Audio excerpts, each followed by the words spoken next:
What comes to mind when you think of a ghost town? Maybe you picture a dusty old street in the American West, saloon doors swinging in the wind, abandoned shacks that were once full of life during a gold rush. These towns died because the money ran out. The people left in search of a better future somewhere else. They are relics of a past economy, frozen in time. But what if a town was killed not by a lack of money, but by something much more primal and frightening? Something you can't even see, but can feel and smell. What if the very ground beneath your feet became your enemy? Not through an earthquake or a volcano, but through a patient, smoldering, unstoppable force that gave no warning before it claimed everything. This is not a scene from a fantasy novel or a post-apocalyptic movie. This is the very real, very eerie story of Centralia, Pennsylvania. It is a place where the modern world has been utterly defeated by an ancient element. If you walk there today, you will see something surreal. Smoke and steam rise from cracks in the fractured earth like breath from a sleeping dragon. The roads are broken and covered in a kaleidoscope of spray-painted graffiti, a stark contrast to the silent green woods reclaiming the land.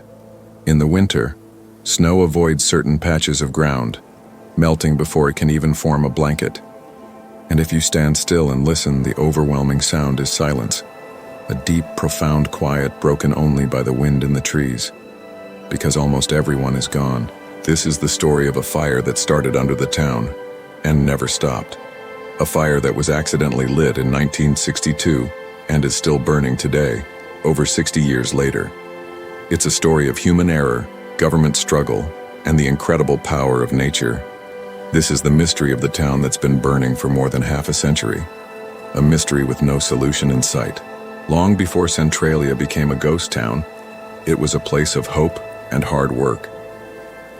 The story begins in the mid-1800s, when rich veins of anthracite coal were discovered deep under the rolling hills of Pennsylvania.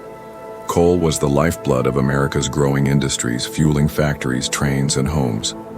Towns that sat on coal were towns with a future, and Centralia was one of them. In 1866, the town was officially founded. It started small, but it grew quickly.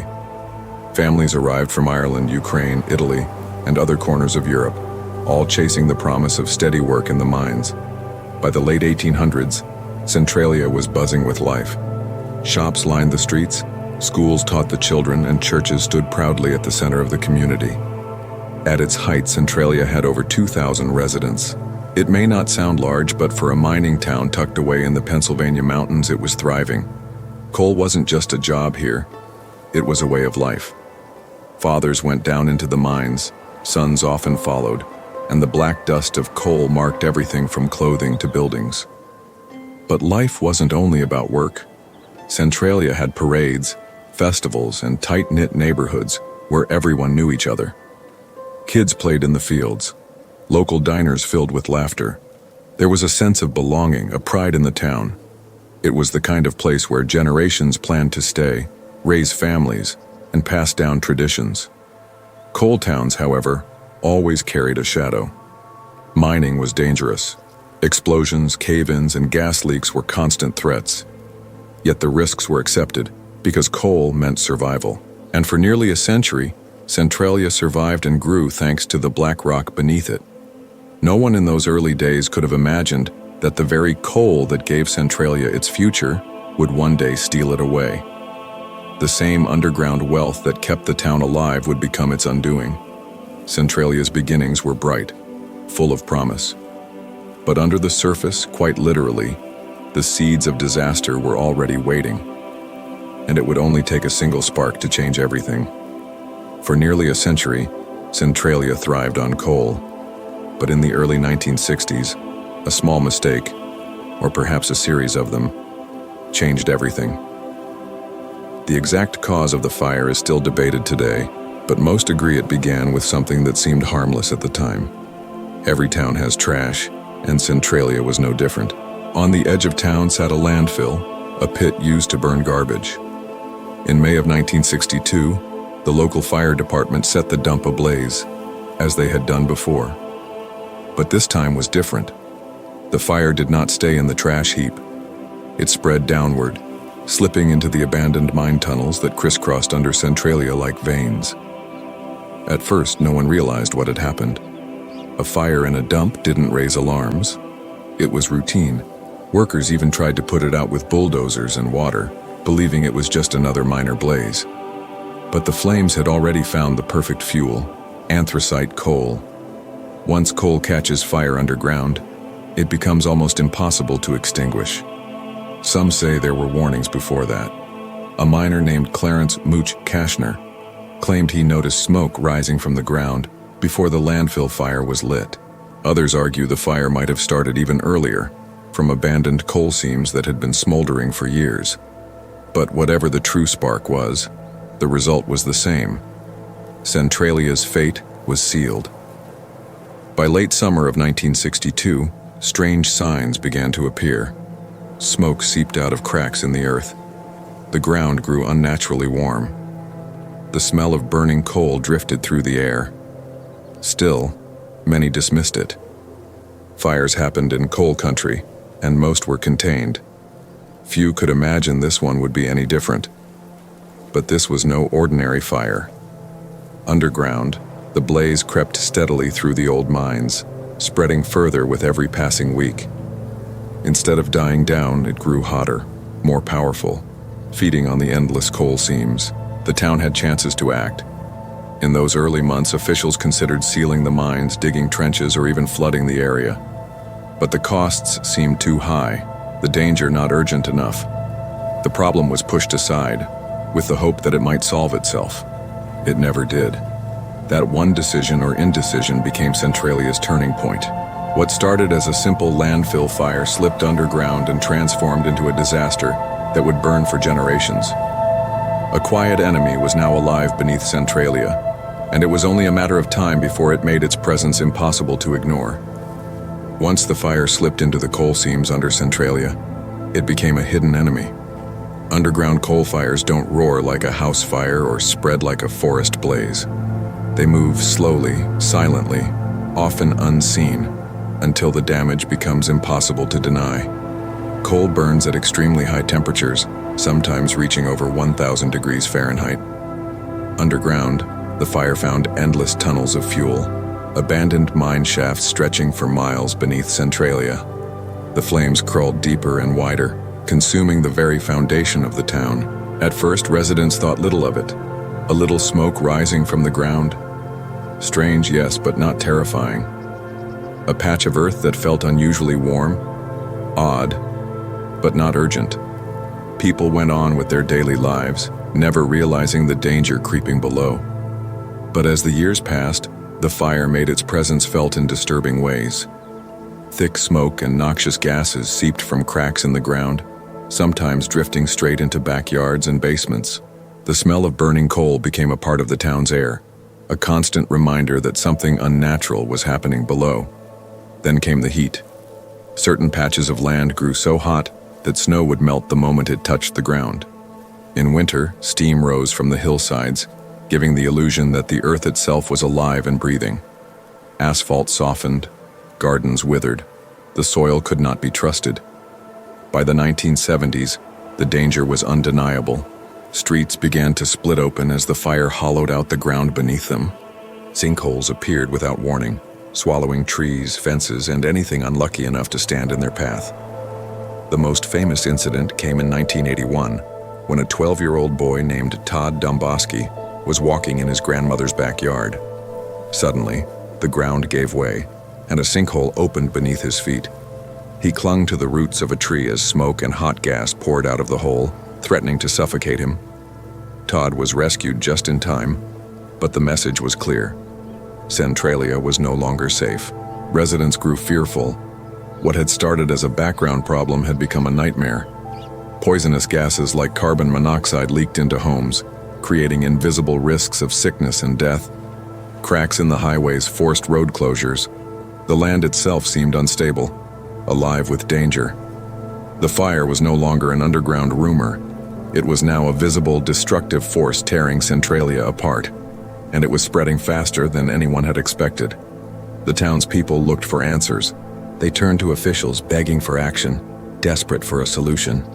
And soon, the government would step in, but not in the way the residents had hoped. By the early 1980s, Centralia was in crisis.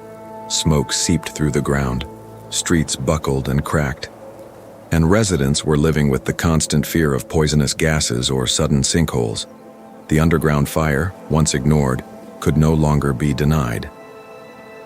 The government finally turned its full attention to Centralia. Investigations were launched. Teams of scientists, engineers, and geologists arrived, measuring ground temperatures, testing air quality, and trying to map the spread of the fire. What they found was alarming. The fire had already burned beneath a large section of the town, and there was no easy way to stop it. One idea was to dig massive trenches around the burning area, cutting it off from fresh coal. Another was to flood the mines and try to drown the flames. But each plan came with a shocking price tag. Tens of millions of dollars, sometimes even more than the entire value of the town itself. For a small community of a few thousand people, the numbers just didn't add up. Meanwhile, the residents grew divided. Some demanded urgent action, fearing for their health and safety. Others argued the fire wasn't that bad, that it was being exaggerated, and that they could continue living in Centralia just as before. To many, the town was not just a place on a map. It was home, filled with memories, traditions, and family roots. In 1983, the US government made a major decision.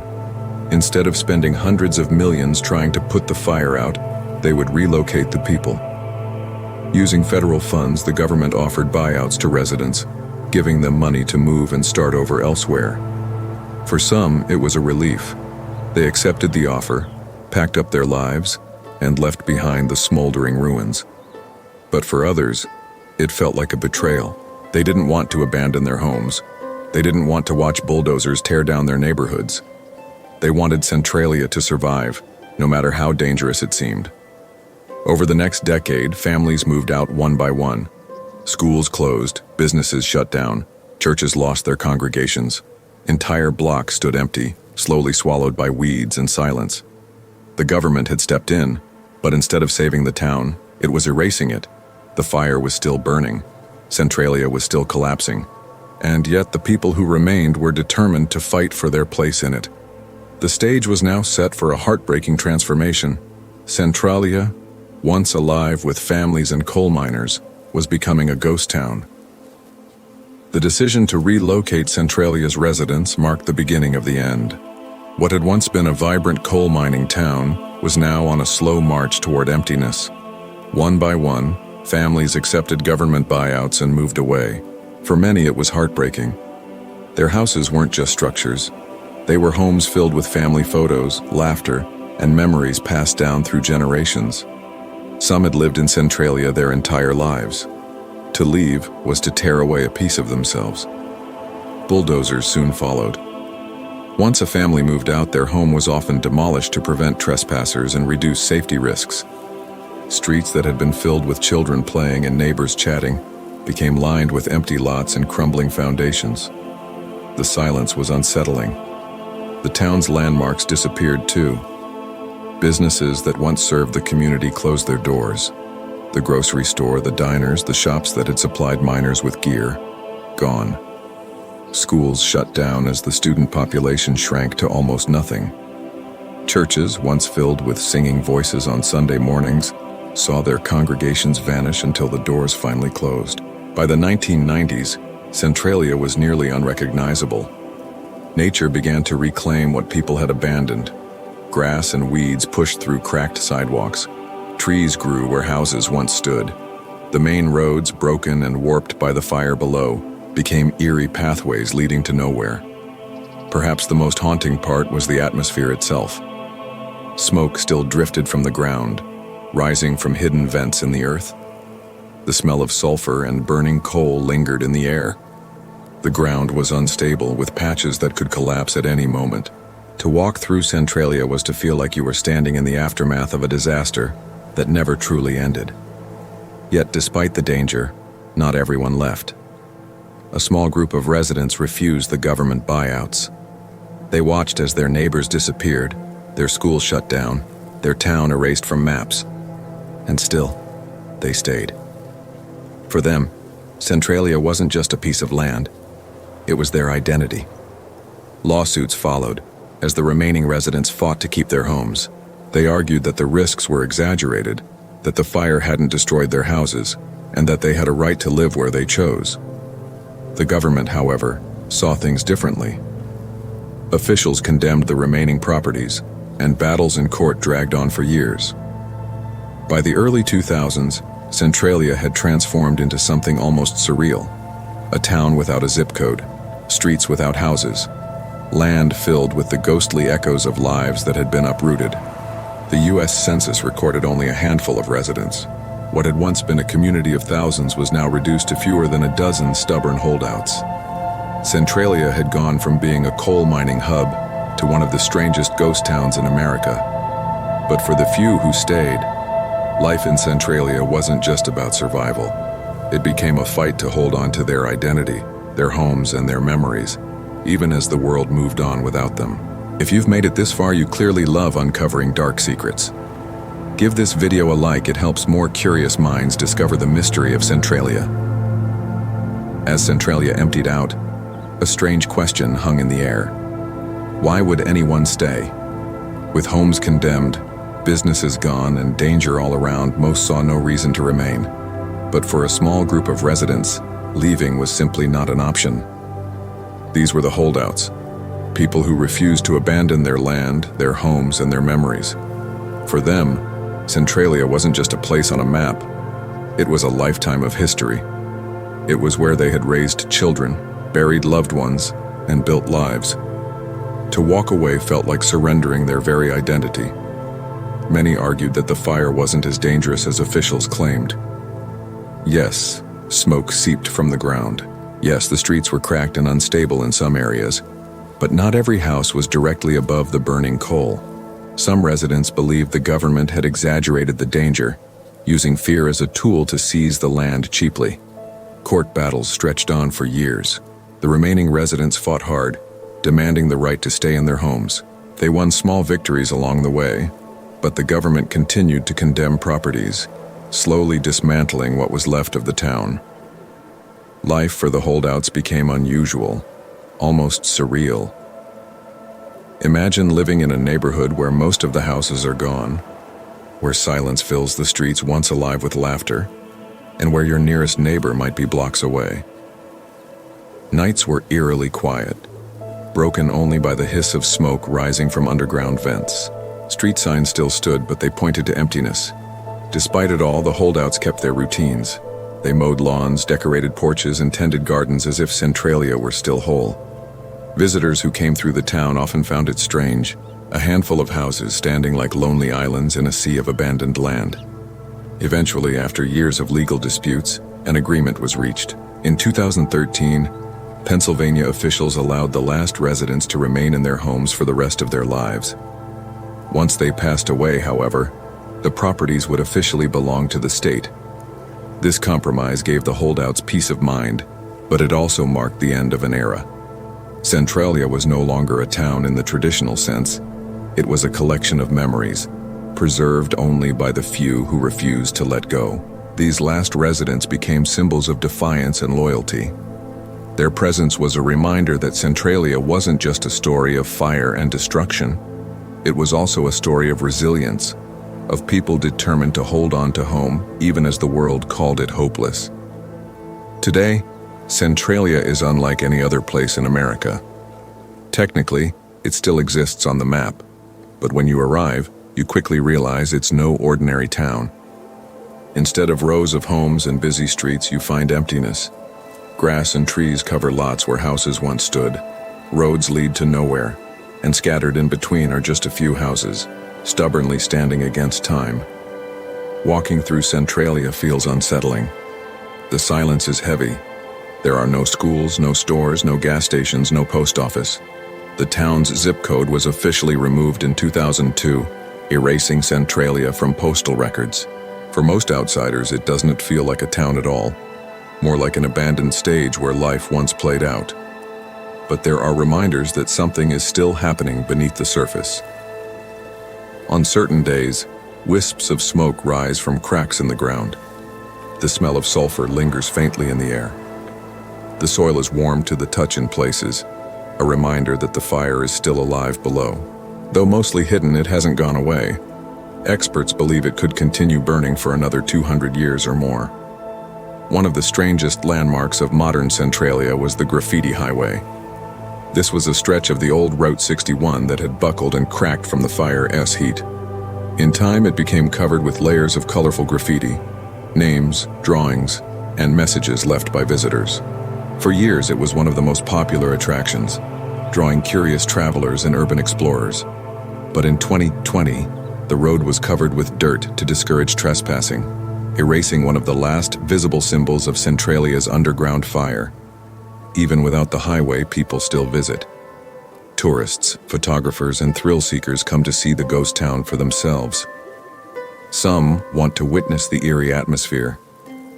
Others are drawn by the story, a whole community erased not by war or natural disaster, but by a fire burning deep underground. For the handful of residents who remain, life goes on quietly.